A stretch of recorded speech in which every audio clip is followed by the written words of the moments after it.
Hello, everyone, and welcome to today's Feminine Wisdom Keeper Spotlight with our special guest, Allie Kauss of Allie Kauss Art. Allie Kauss is a holistic metalsmith. She's an artist, a jewelry maker, a transformational guide, so much more. And it all comes through in her metal smithing. She has a storefront in the lovely Spring Green, Wisconsin. My neighbor, just on the other side of, the Great Lake of Michigan. She has an eclectic mix of spirituality, metaphysics, and art, and knows that there's a common thread found in all of these that has the ability to carry profound messages of connectivity and with the objects that we all choose to wear. So, as spiritual beings having a human experience, she infuses Reiki into each and every piece and holds the highest intention for the individual who wears it and everyone who comes in contact with her. Allie's work speaks to the concept of wabi-sabi, which is the art of imperfection. Intentionally, she will mar the surface of metals, take guidance from the materials, and incorporate non-intended moves in the designs. Her finished pieces have a great grace, fit, for the finest events or a trip to the grocery store.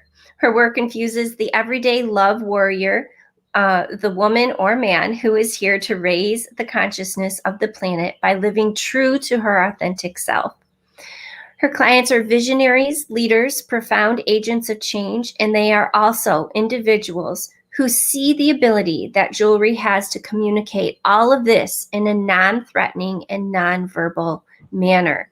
Each piece is made with loving intention to provide the wearer with a sense of individuality and pride in who she is and what she is here to do. Everyone, please join me in welcoming Holistic Metalsmith, Allie Kauss. Hi, Allie. Welcome. Oh, thank you. Thank you. Thank you. It's a pleasure to be here.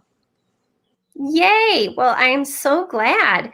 That is really quite a bundle of energy that you imbue and really put into what you call transformational adornment pieces.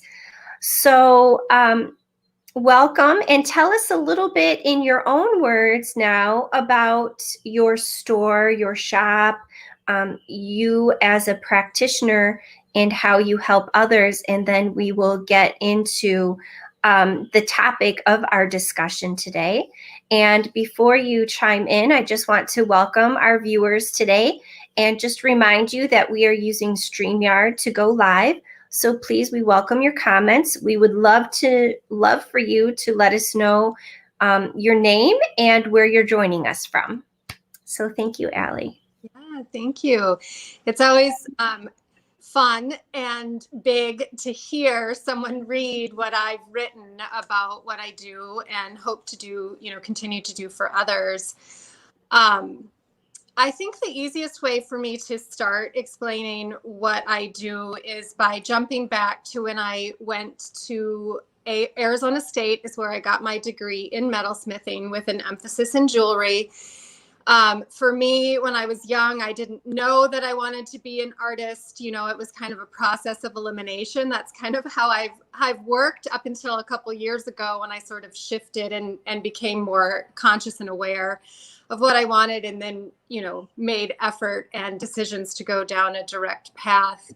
But my process of elimination took me to the metalsmithing studio after finding sculpture was too big for me. I needed to be able to make and move pieces on my own.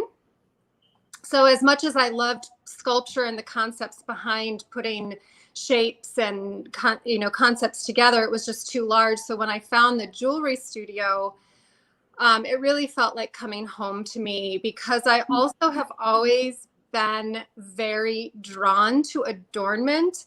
I've always loved putting, on a surface level, putting outfits together when I was young, it's a creative process. And I have always, to some degree, as I get older, I become more aware of the levels of that, but understood the power of what we wear, and the creativity. It's a very creative avenue, choosing what you wear. And jewelry, when I started to research it beyond just loving to wear it and loving to make it, indigenous cultures really believe, and, the line of metalsmithing is that there's so much more to adornment than having a pretty necklace on with sparkles. There's the communication of love, there's communication of protection, there's communication of commitment. And over the years, I really understood that, yes, it is an expression that we give to someone else when we give jewelry. But for me, it's really the expression that I encourage an individual to give to themselves. Jump forward to present day. My transformational adornments are really about an individual wanting to connect and honor their authenticity and then share that with the world. When I first started making jewelry, I was quite disconnected to my authenticity, and it became clear to me as I made pieces how the creative process is, again, a tool for communication. Because when I was making pieces, I was learning about myself. I was so disconnected from my true self, from my authenticity, that the creative process was how I remembered who I was. And again, through the course of my career, that was 2002 that I graduated. So quite a few years ago, just through the course of this and continuing to create, I've really come to understand how multidimensional the creative process is, and how I channel messages from the collective and from the individual as I create. Yeah, and that is so, so powerful. So I see that you have, at least for me, viewing, you're wearing a power piece. Yes. Now, is this something that you've made for you, or is this a recent creation? I do 5-day workshops within my private Facebook page, and each workshop talks about authenticity, how to connect more with your authentic self. And I create, thus far, I've created one piece throughout the whole workshop. And this piece was about staying in the present moment. And so, through the course of the workshop, I really talked about how to stay in the present moment. Breathing is such a key factor in all of that. And it ties into, when you put a piece of jewelry on, you're activating something. At least my adornments are really about activating, honoring, celebrating who you are and what you want more of. So this is a transformational adornment that is really about being in the present moment and having gratitude for the present moment, because it's really all we have, right? And if we can remain present and current in the now, possibilities are endless. So it was really a piece to really honor, and it has, I think there's I'm trying to look in my I think it's amethyst, labradorite, chocolate sapphire, garnet, citrine, rose quartz. And they're all symbolic. I really use crystals and gemstones, shapes that are very intentional, very symbolic for the piece or for the person. So, Allie, thank you for that and for the introduction, because I feel that because you're wearing one of your pieces, why not introduce us to it? And I love it because, I can't keep my eyes off of it. And so there's one stone that you mentioned that is newer to me or lesser known to me, and that's chocolate sapphire. So what made you choose that stone, and what are some of the more what are some of the qualities that made you choose that? I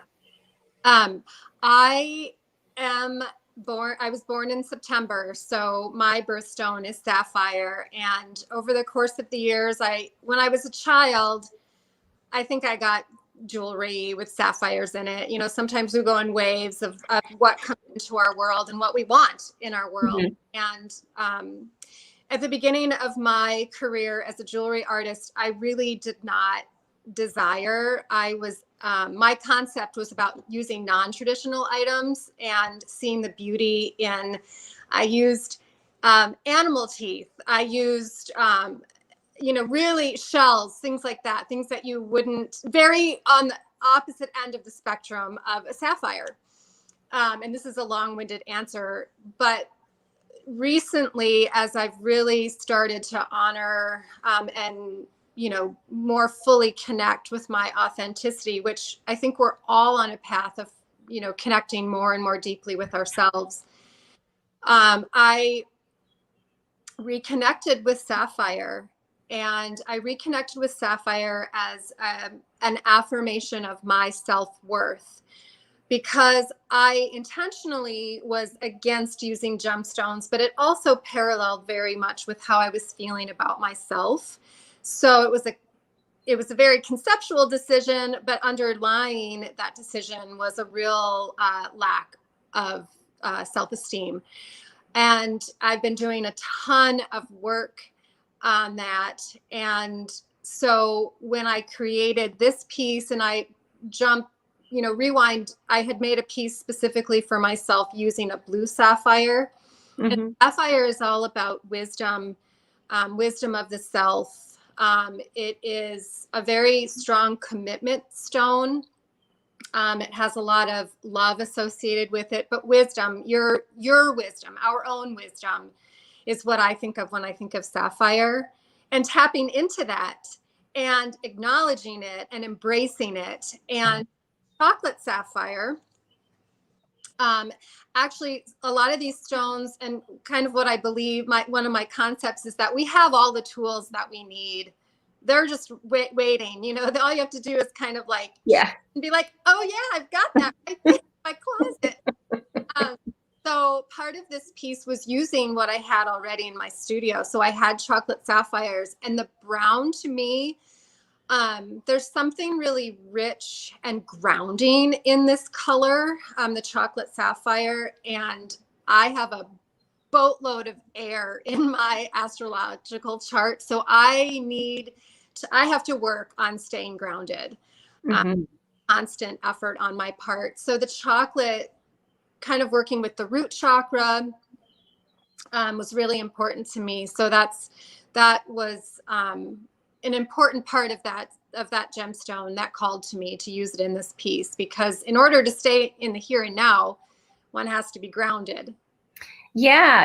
And thank you for that. And there's a couple of things that I actually really want to reply to. But we have been joined by a Facebook user, because StreamYard doesn't tell us who's joining unless they give us their name. Hi, Facebook user. Hi, Facebook user. And so she says, I have special jewelry that I like wearing, and sometimes I choose an outfit based on jewelry. And I love that. Me too. And then I'm not sure if this is the same one, but it says, hi, Ellie Kauss and Crystal Cockerham. And Jessica, hi, Jessica. She says 2 of her favorite homegirls on video. What? I always love it when you join, Jessica. I always love it when you join. Okay, Morgan is the Facebook user. Okay. Yay. Hi, Morgan. So there's a couple of things that you mentioned that are really, to me, pivotal. So when you said sapphire is really that commitment piece, and you chose the chocolate to ground you, and Ashley Sheridan is joining us. Hi, Ashley. And so, sapphires, rubies, emeralds, very, very common to have on crowns of royalty Mhm. because, okay, and hello, what a great segue into today's topic, right? And I didn't know that. I didn't know you're going to wear that, or I was going to ask you about that, but I love how it all works. So, given that commitment piece, and I really truly love um, sapphires myself, and blue is, I mean, indigo is my like favorite over the top color. Um, and so, being that, royalty, right, the crown of the ruler of sovereignty, Mhm. and today's title being claiming self worth through sovereignty.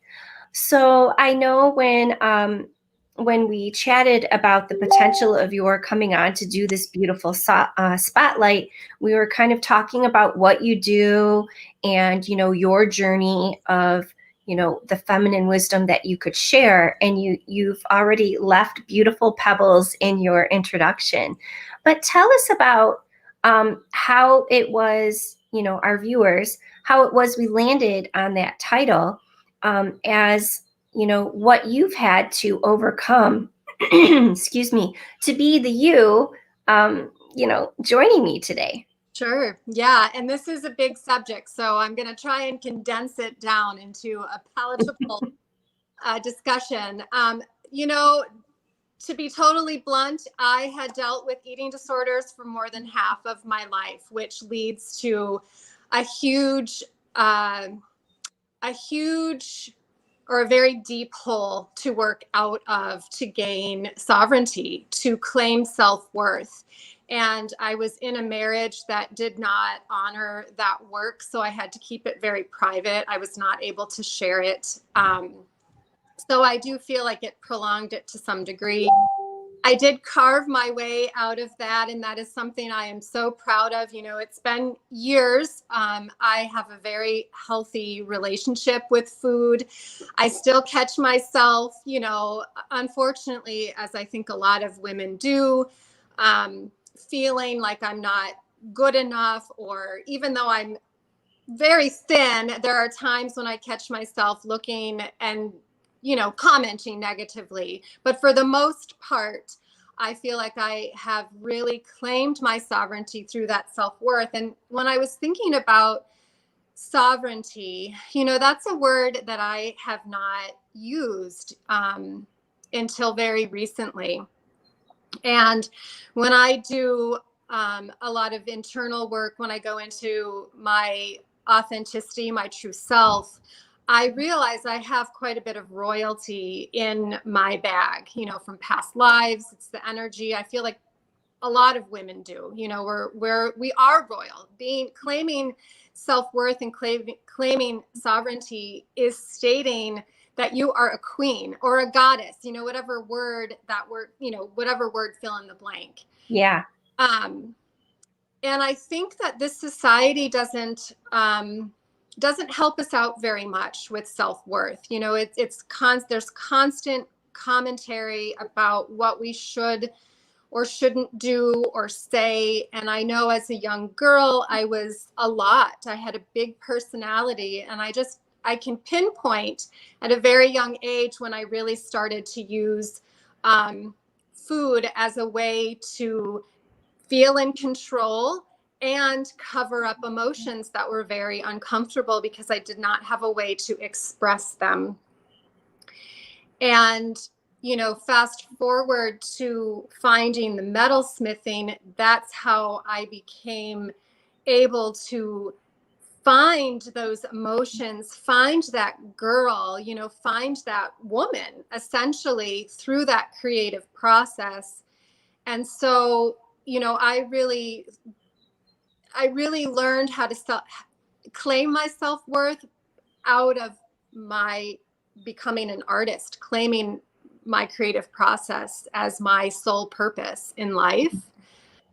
And I know now that I have reached a certain stage where I am pivoting and really able to assist others in claiming their self-worth. And self-worth is being visible, I believe, as well, you know, and whatever that means, and to whatever degree that means, in your family, on TV, you know, whatever that means, in community. I had a ton of fears about being visible because I felt so disconnected.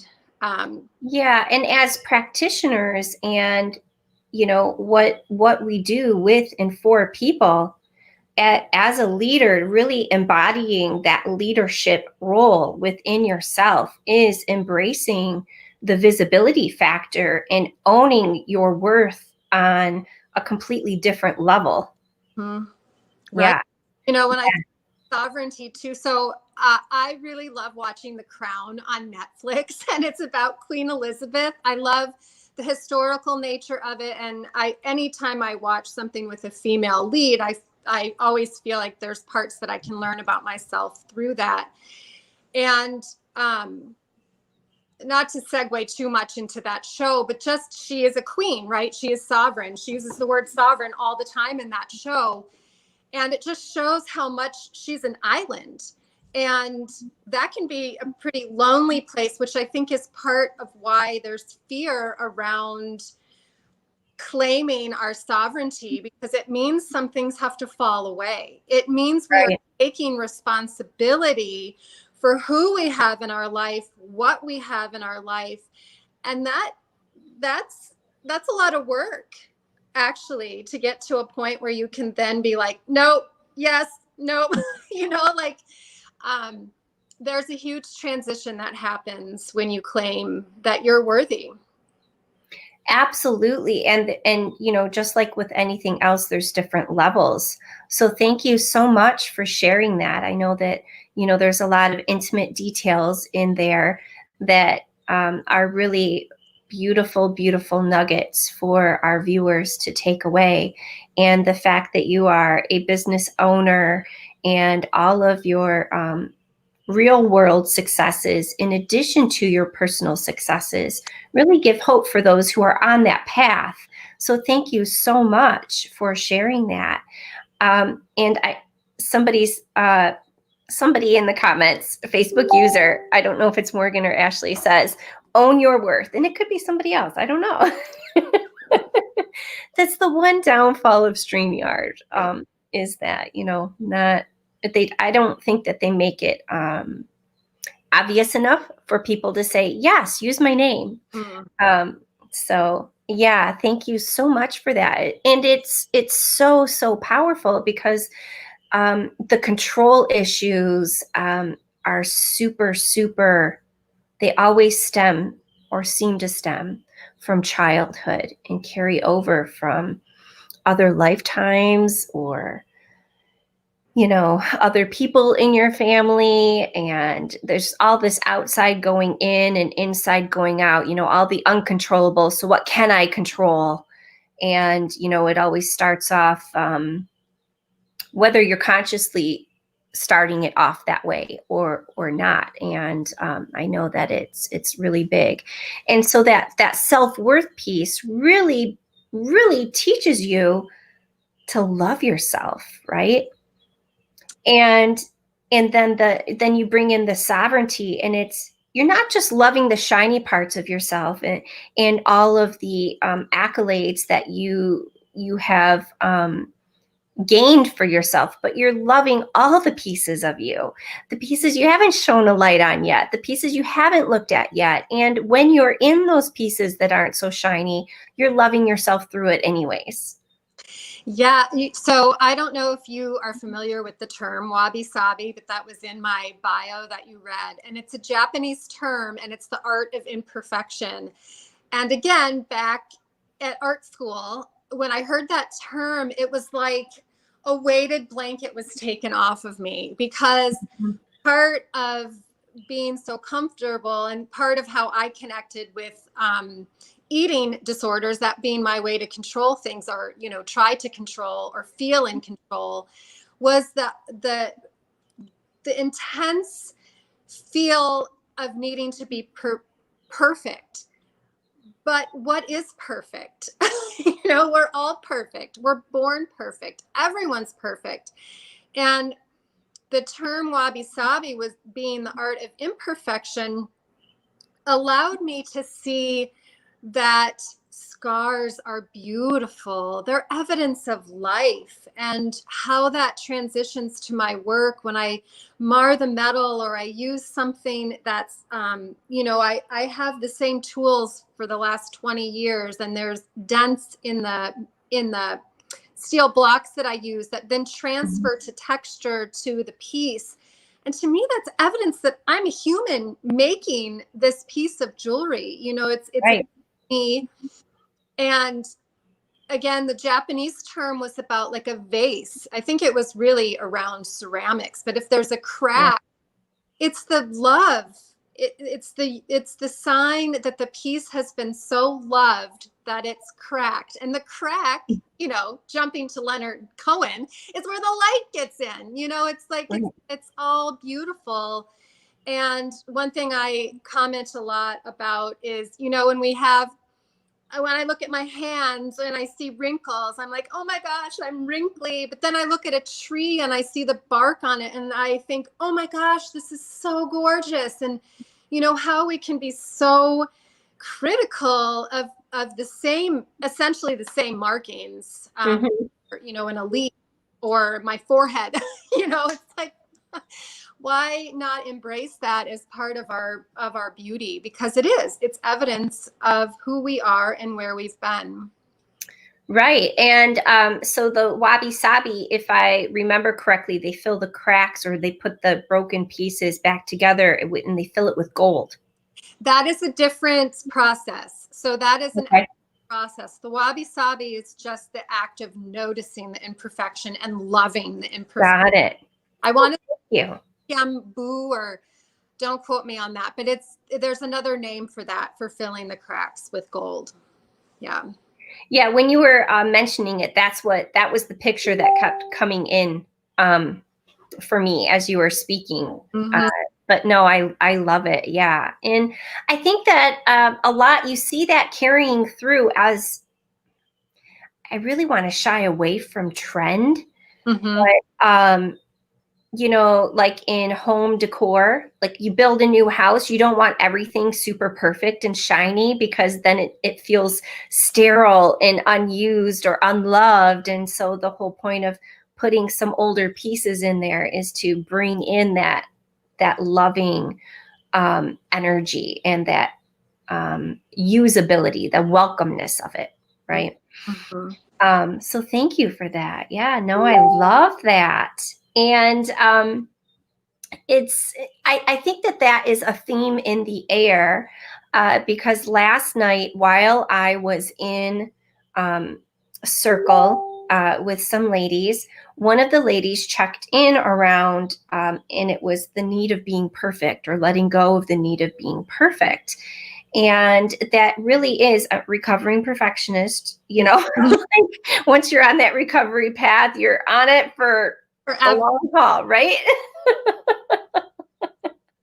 But you learn so much in that. And, I think one of the most profound things was I was in college, and one of my professors was talking about the concept of procreation, and how the act of creating, it is just something like, okay, literally 20 years later, it's still in my brain. Yeah. Like, I can see her standing up there in front of us, and I'm like, oh my God, this is like earth shattering, And she talked about how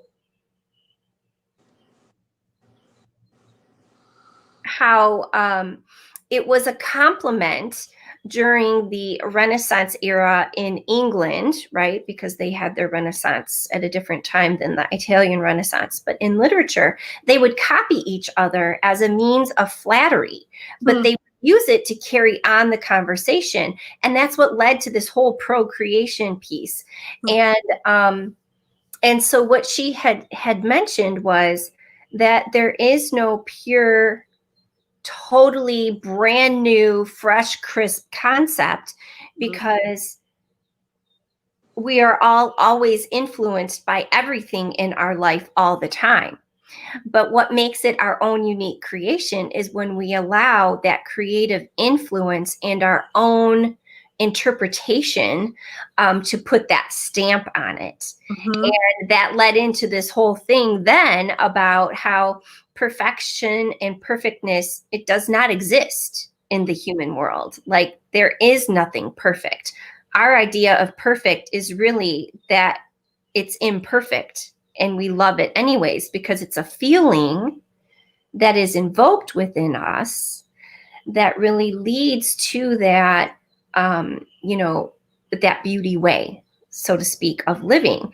And that if you believe in gods or a god or whatever that is, like, that is perfection. And that's something that we are part of, but we're not supposed to be, because our whole lesson here is in the imperfectness of our lives. Yeah. So, oh gosh, yeah, like you can imagine. But because there's like no new idea, that's a big thing that goes around campus, of course, in the art department. But what you're saying, and I'm just kind of saying the same thing. I believe that God is within us. The divine works through us.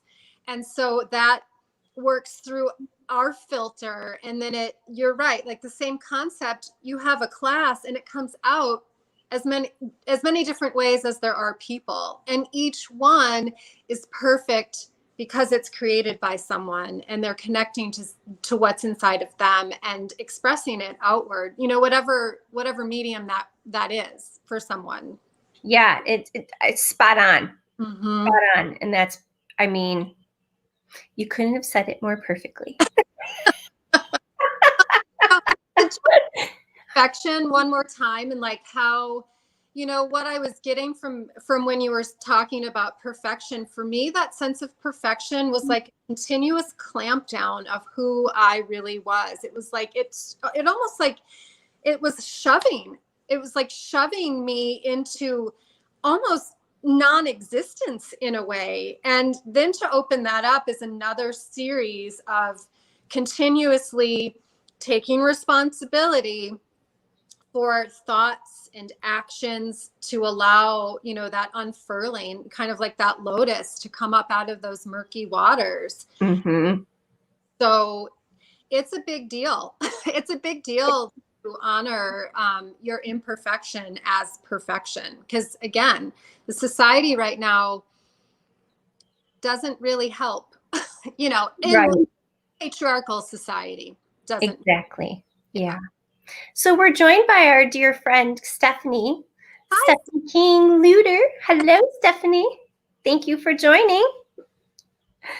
No, I love that. And for me, part of getting over my perfectionism was, I always grew up believing that I couldn't color or paint or draw. Like, I just wasn't creative in any way. And yet really underneath that was uncovering my creativity, so to speak, and the way that that it is for me. Yeah. And so that was a really big process for me. And for it, that flow of energy, right? Like you said, your filter, for me, that's the energy centers and our connection, and when we're fully present in ourself, and comes from, and leading me to my next question, and comes from the discipline of having some sort of a spiritual practice for yourself. So being that you are surrounded by crystal friends. So, of course, that alone would require you to need to be grounded because when I get around a bunch of crystals, I literally feel like I have to look at my feet because it doesn't feel like they're touching the ground. Sure. Yeah. Just generally. Woo, yeah. I love it. And yeah. Yeah. So when I go to like the lapidary shows, the wholesaler shows and everything, I have to make sure I have snacks with me. Yeah. Because literally it just makes me feel like and so what is your practice that really helps you just create the magic that you create for yourself and for others? It's a great question, and I love it. So first and foremost, water, hydration, eating foods that make me feel good, being really aware of what I take in. And I am not overly strict, but eating the rainbow is really important to me. Movement, yoga, is really an essential part of me to stay grounded. Moving my body is really, really important because I have a lot of very excitable energy. And I also am learning more and more how much I feel other people's energy. So I have to be very aware of what's mine and what's someone else's, and to distinguish between that. And really how I do that is by sitting still and taking some deep breaths first, and then thinking about it, kind of replaying a conversation, or just using some mind communication, thinking about it to get clear on if it's mine or theirs and how to separate that. I use incense a lot. Clearing the air with sage is something I do every day when I enter my space, constantly, actually, throughout the day. And different incense, I find aromatherapy is really an important way for me to ground and stay grounded.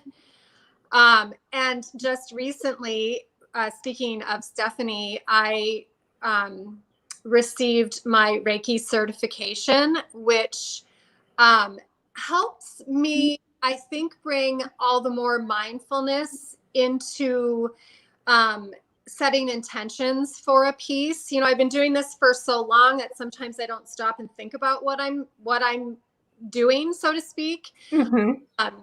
But now with the Reiki and the energy follows intention idea, I, sit and set an intention, and, oftentimes create the energy in my hands. But if I'm feeling stuck at the bench, I get up and move. Moving my body is really important for me. Wonderful. Thank you so much for that. Yes. And Stephanie says she loves the Christmas tree that I posted with the crystals under it. I saw that. I had to share it. Yeah. Yeah. Yeah. One of the things I want to say also is when I'm working, and that I've done always, but I'm really able to tap in more and kind of follow that flow, is my creative process involves intuition and channeling. And so I just feel like I've kind of opened up to that more. And Oh, she froze. Okay. with Allie, if you can hear me, you froze for me. Are you there? Oop. I can still see myself. We're breaking the internet waves. Can you hear me? I could hear you, and then you freeze. There's something with the connection where it froze you, so we didn't hear your last bit.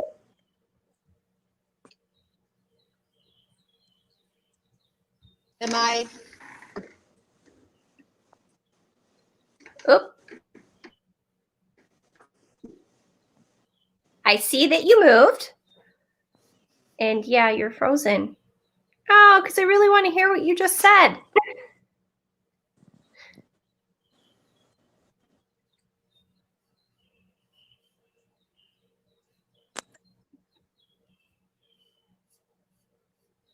All right, so we're going to give Allie a moment. And there she is.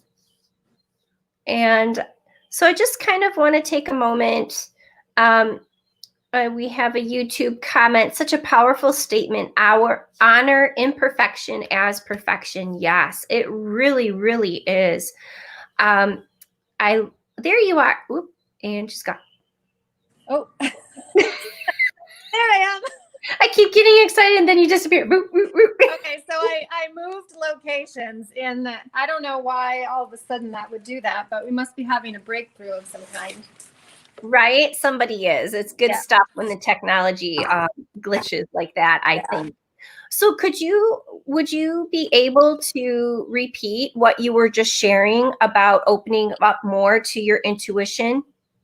Sure.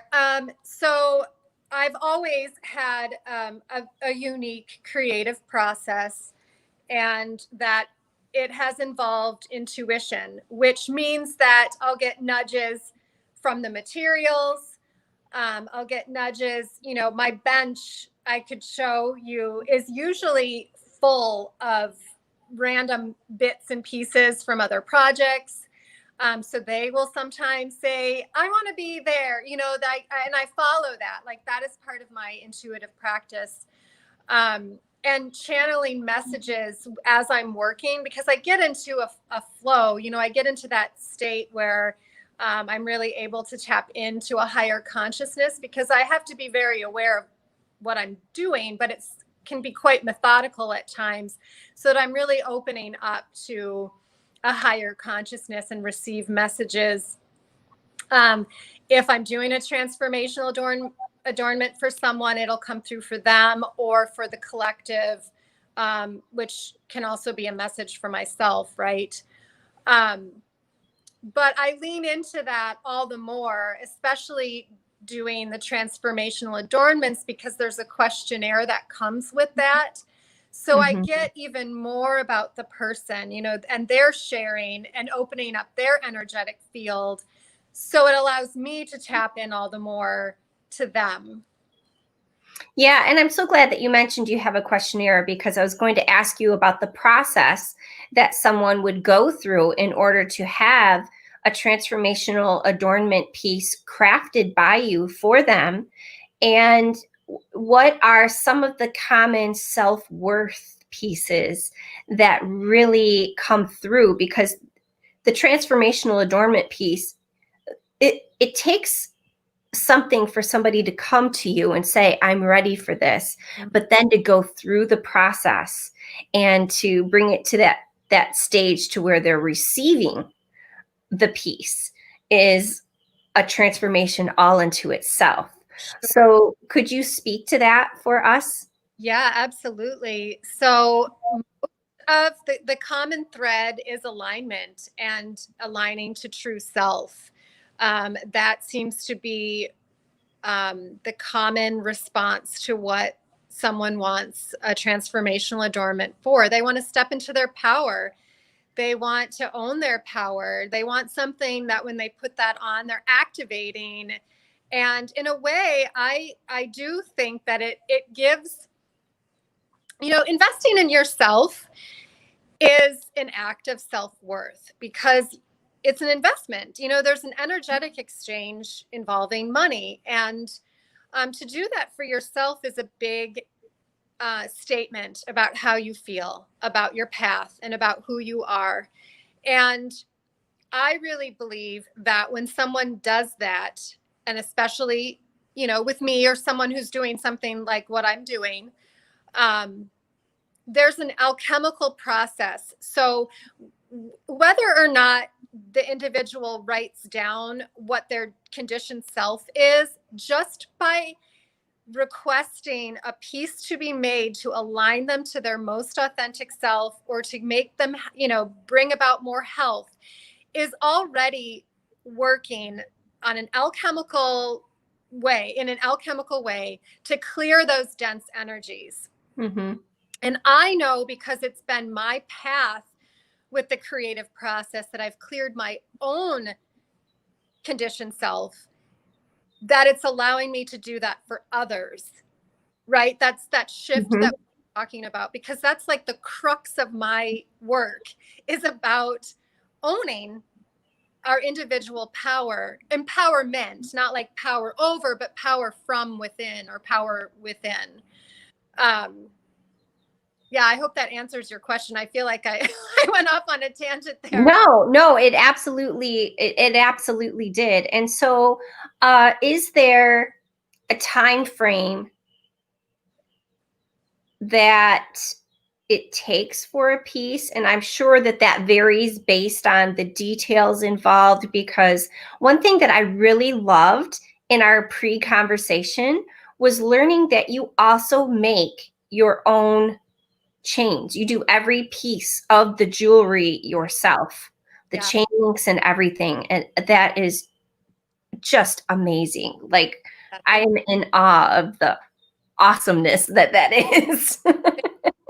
there's very few bits, and there are very little bits that I don't make, because it would make no sense for me to do that. Um, I have made chains forever, and I feel like grandmother spider when I do, because it's kind of like knitting in a way. Like, it's Yeah. the same form over and over again.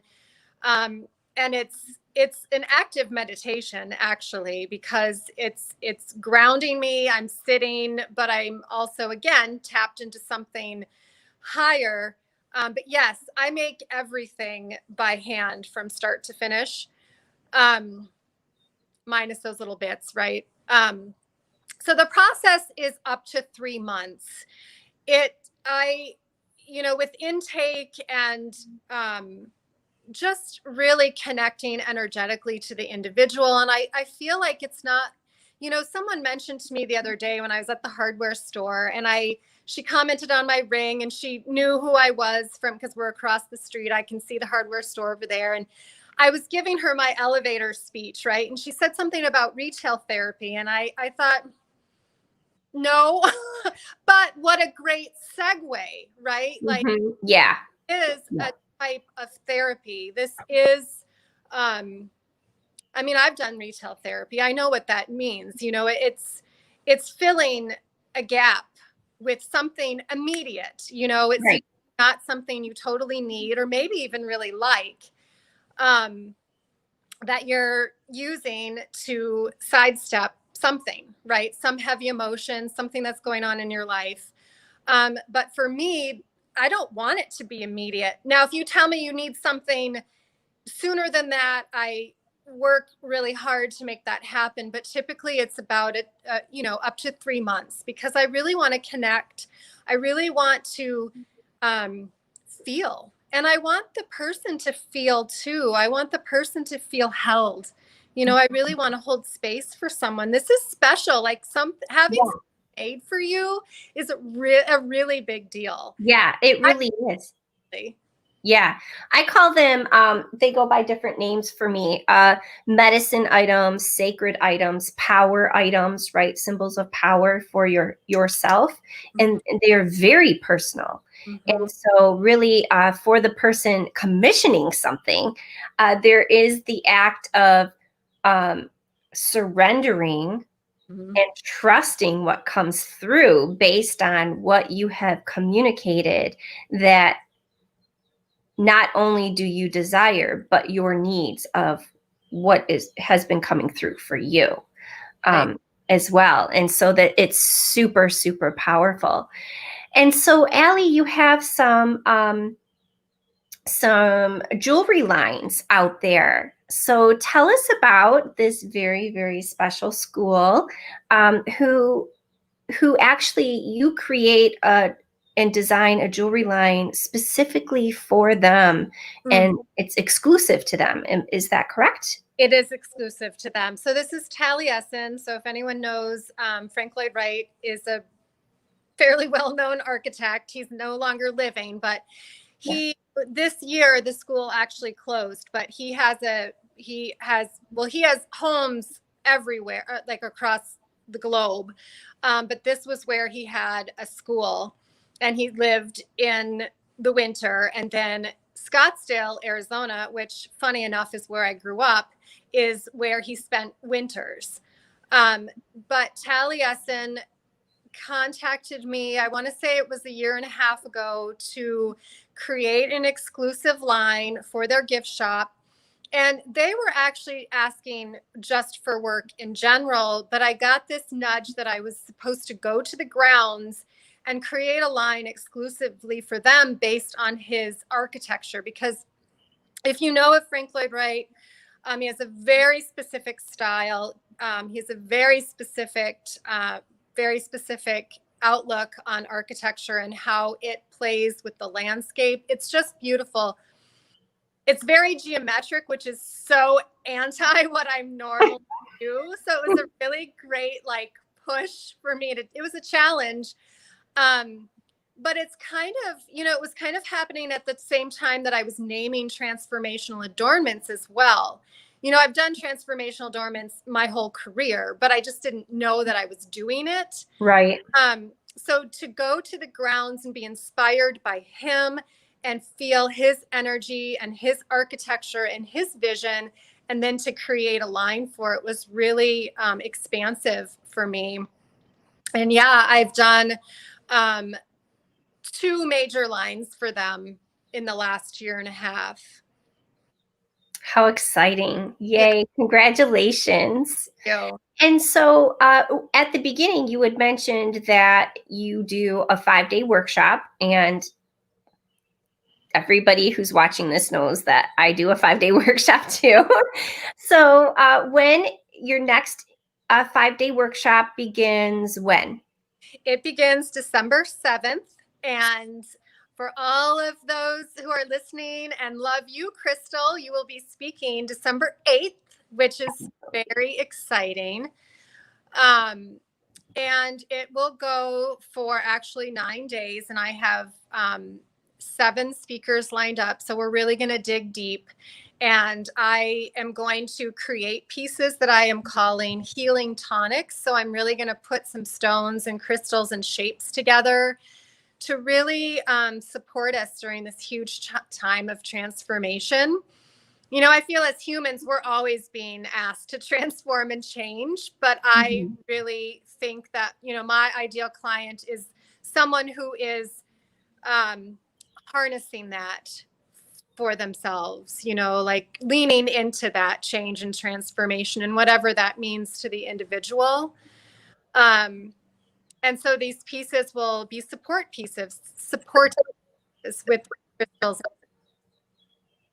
The only thing you have to do is join my private Facebook page. What's the name of that? It's called Rise Up in Authenticity.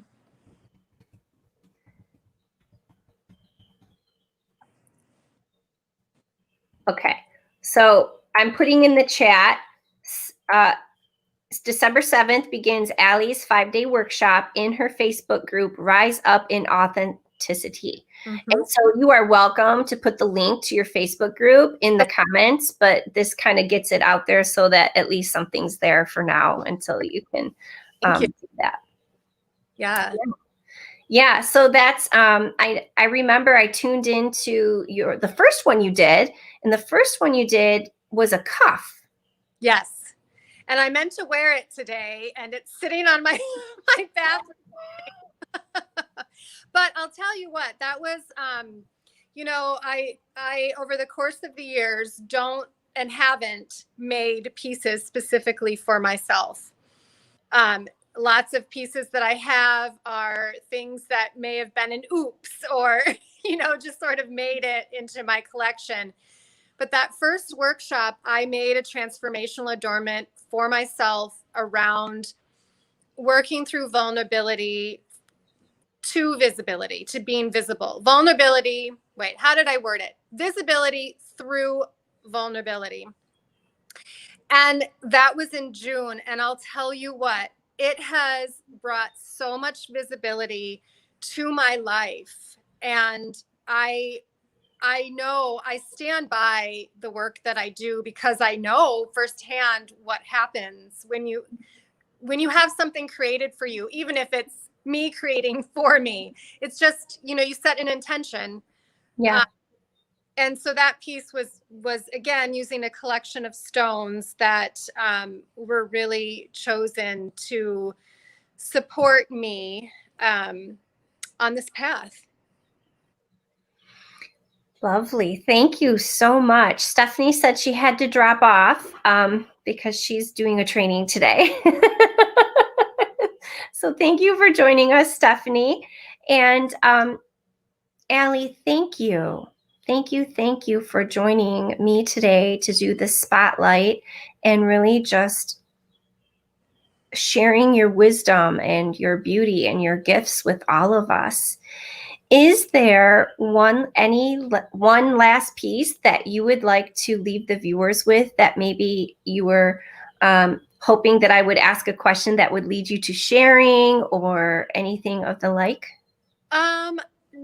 No to that. But when we were talking about eating disorders, I want to be very clear that if anybody needs someone to talk to or, have someone hold space for them while they transition through that or whatever spot that someone is in that, I am always open to hold space for someone. Absolutely. And of course, if you want something made for you, please reach out. I just want to be available for anyone who might need assistance. Yeah, thank you. And I am going to put the link to your website in the comments here. So your website link is on there and the name of your group is on there. So yeah, I'm looking forward to the 5-day, not just because I'm speaking, but I know that you have a list of guest speakers this time, and it's something that you really haven't done before. So I'm really excited to see how that all comes together with what you do and what you offer. Well, we're in a beautiful group of very knowledgeable women, right, with so much wisdom to share. And I think that right now, this time on the planet, the more we can step into our authenticity, the more we can raise the vibration of this planet. And everyone deserves to feel loved from the inside out, and everyone has such beautiful gifts to share. And I just really want to encourage everyone to step into their gifts, whatever that means for them. Yeah, thank you so much. So this concludes then our Feminine Wisdom Keeper Spotlight today of claiming your self-worth through sovereignty with the lovely and talented Holistic Metalsmith, Miss Allie Kauss. I am Crystal Cockerham of Wisdom Awakens, and I just want to say thank you for joining me and have a very blessed holiday season. Bye for now.